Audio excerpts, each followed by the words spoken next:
Yo, what's up? Welcome back to another episode of the SWAS. We are into NFL Week 5 division matchup here. NFC South, AFC South, Colts, Jags. Let's do it. Welcome to the SWAS. The SWAS. SWAS. Hey, get the SWAS. All right, like I said, Colts are on the road in Jacksonville here. Jags laying 3 now. Looks like all the 2.5. Actually, I still see 2.5 left. You got to lay some juice to get it. But for the most part, this line's at an even 3. Total sitting at 46, pretty much across the board. I do see a couple 46.5s out there. Let's take a quick look at the pie charts. According to this data that I don't trust, action's coming in on the Indianapolis side. Over 60% of the tickets, over 55% of the bets coming in on the Colts. But as I always say, take this data with a grain of salt. So let's get into this matchup, and we'll start with the fact that Jacksonville owns the Colts. 15-2-1 against the spread in their last 18 against the Colts. Wow. 15-2-1 in their last 18. 9-0 against the spread in their last 9 home games against the Colts. This is a very one-sided division rivalry. So let's start by taking a look at the Colts offense. Efficiency numbers in terms of yardage look pretty good. I mean, 4th in yards per play, 6th in yards per pass attempt, 7th in yards per carry. DVOA numbers slightly above average, but success rate, EPA numbers, a little worse than that. I mean, they've been a pretty average offense so far this year. Jacksonville's defense, however, very good against the run. This is looking like a top 10 run defense again, just like they were last year, and that could be a concern because the Colts like to run the football. They're 11th in run frequency. But first, let's talk about the Colts passing attack. Obviously, we need to talk about how Anthony Richardson might not play in this game. He's listed as questionable, which makes placing a bet on this pretty hard because I don't know if there's 2 more opposite quarterbacks in this league than Joe Flacco and Anthony Richardson. So it kind of puts a halt on our handicap, not knowing which one of those guys is going to play quarterback. But the first thing that jumps right out at us in this one is if Anthony Richardson is going to play, I expect Jacksonville to run nothing but man coverage, and that could be a situation. Anthony Richardson's numbers against man coverage this year are crazy. Just 13 pass attempts, 1 completion. He's 1 for 13 with 2 interceptions, 7.7% completions, a 1.6 passer rating. So this Colts passing offense has done nothing against man coverage. Now, we did see the Jags run a ton of zone coverage last week, but I assume that's because they were playing Houston. They were down a corner. Tyson Campbell was out. Well, he's still out. But Houston's loaded with wide receiver talent. It's not really the case with the Colts. In weeks 1 through 3, Jacksonville was running nothing but man coverage. Keep in mind, they've got Nielsen at defensive coordinator now. He was with the Falcons last year, and he ran nothing but man coverage. So even though we saw the Jags run zone coverage last week, I'm expecting a ton of man coverage in this one, especially if Anthony Richardson plays, because he's shown no ability to beat man coverage. This Colts passing offense has been terrible against man coverage. So definitely a terrible start to the handicap for the Colts offensively. Now, the good news, like I mentioned, Tyson Campbell is still out, the Jags' best corner. Darnell Savage is listed as questionable. I think he's going to play. He was listed as questionable last week. It was a toss-up on whether or not he was going to play. He ended up not playing. Listed as questionable again. I think he's going to play this time. We'll see.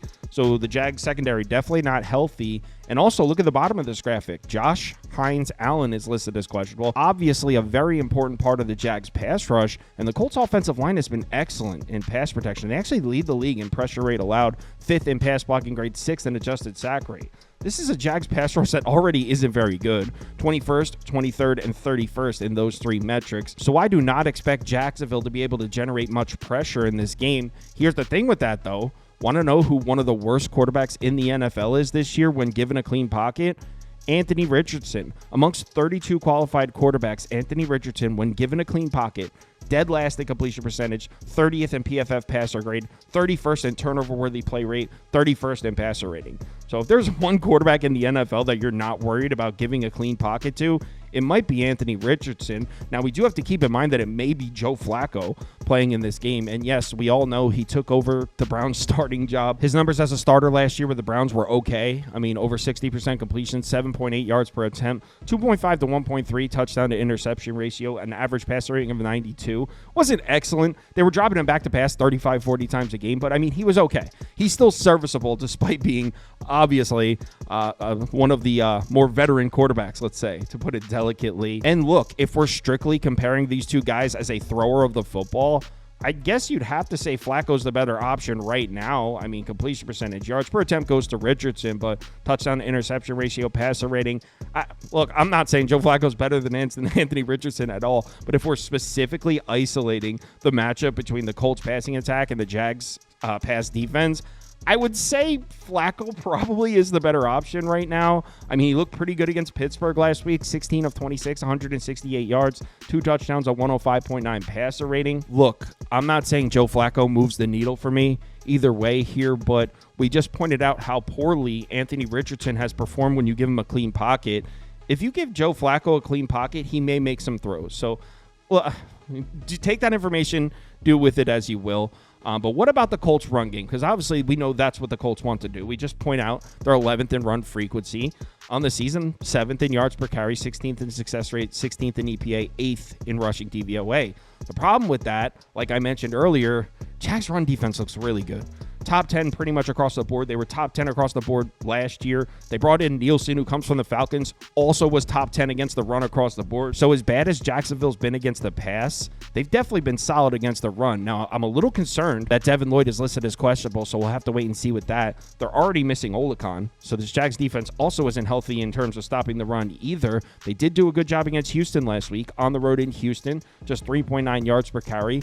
That's a Texans rushing offense that's been struggling, and they've got some injuries. I think Cam Akers was the primary back in that game.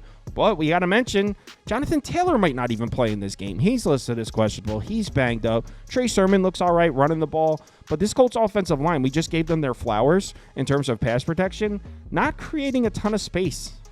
In terms of run blocking, just 28th in adjusted line yards, 32nd in yards before contact. Jags defensive line, as we know, has been pretty good against the run. So as a whole, the matchup on this side, I don't particularly like this Jags defense, but it does match up well against the Colts. And if Anthony Richardson plays, I think the Colts are going to struggle to move the football here. But what about on the other side? We got Trevor Lawrence, as I'm sure you've heard, not having the greatest start to the season.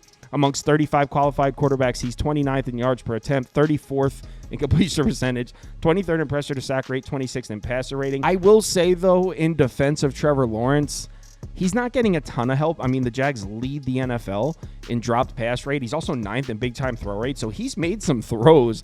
The receivers are just not making plays for him. Look, I'm not trying to say Trevor Lawrence has been good. I'm just saying he's not getting a ton of help. Here are the results of that. You got the Jags sitting at 27th in the NFL in yards per pass attempt. Look at their passing numbers. 27th, 26th, 24th. Looking like a bottom 10 passing attack so far this season. Now, the good news is they're playing the Colts, and the Colts are really struggling to defend the pass. They're pretty much bottom 10 a lot of these metrics as well. 24th in yards per pass attempt allowed, 24th in EPA. Now, a lot of that is due to injuries. Abukum's out. DeForest Buckner's still out. Juju Brents. Actually, I think Juju Brents might be coming back. Oh, no, I'm sorry. Juju Brents is still out. Kenny Moore might be coming back. He's listed as questionable. But still, this Colts defense has really struggled against the pass. And I have some good news for Trevor Lawrence. He has cooked against the Colts recently in his last 5 games against Indianapolis, completing over 76% of his passes, 7.2 yards per attempt, 9 touchdowns, 2 picks, average passer rating over 110. So he hasn't had problems throwing the ball in the Colts. And this is a Colts defense that we know is going to be running a lot of zone coverage, over 76% zone coverage frequency. That's 9th most in the NFL. The reason that's significant, Trevor Lawrence, much better numbers throwing the ball against zone. Completion percentage goes from 40% to 61% against zone. Yards per attempt up, passer rating up. Pressure to sack rate, though, doubled against zone coverage, so he definitely needs to work on holding onto the football too long, and that's been a problem. If you look at Trevor Lawrence's numbers when pressured, I mean, 28th in pressure to sack rate. Definitely holding onto the ball too long. 3.9 yards per attempt when pressured is not good. He's really struggled. I mean, he struggled when giving a clean pocket also, but really struggled when pressured, and this Jags offensive line isn't doing him any favors. 25th in pressure rate allowed, 23rd in pass blocking grade. Here's the good news, though. Colts don't really have a pass rush.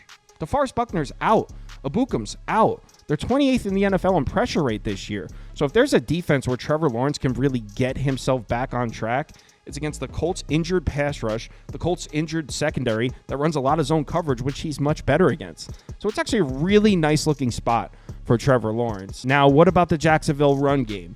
Well, the first 2 games of the season, Indianapolis really struggling against the run, allowing 238 rushing yards per game, 5.2 yards per carry. But check out what happened in their last 2 games. 92.5 rushing yards per game, 3.2 yards per carry. Now, That may be because they played Pittsburgh and Chicago, looking like two bottom 10 rushing attacks.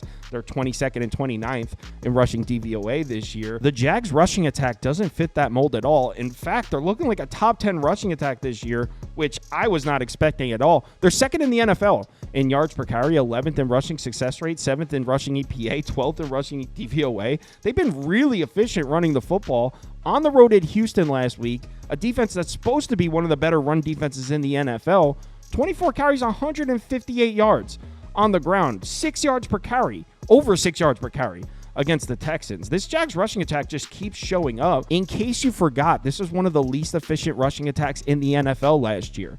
30th, 26th, 30th.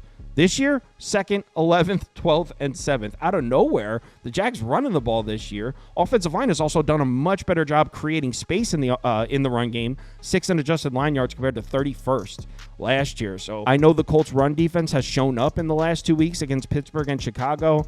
I expect the Jags to be able to run the ball too. So I think it's a favorable matchup for the Jags offense across the board, which is why Jacksonville has to be the play here at -2.5. I'm a little worried if Flacco plays that he's able to exploit an injured Jags secondary. He's going to have time to throw.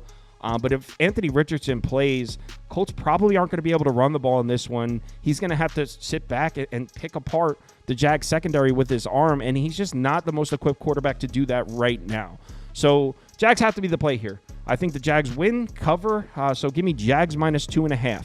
If you'd like to see all the bets I currently have open, head over to KyleKirms.com and click on Open Bets. You'll see all mine as well as everyone on the staff here. Also, if you sign up for Sauce Network Plus, it comes with access to the Discord, and you can participate in the weekly betting league. $150 and one of these trophies go to the winner every single week. So if you're interested, head over to the website and sign up. Let's have ourselves a good NFL Week 5 here. Great start to the NFL season. College football, not so much, man. I cannot get a grasp on college football, but the NFL's been good. Hopefully that continues. Please remember to bet responsibly. Talk to you in the Discord.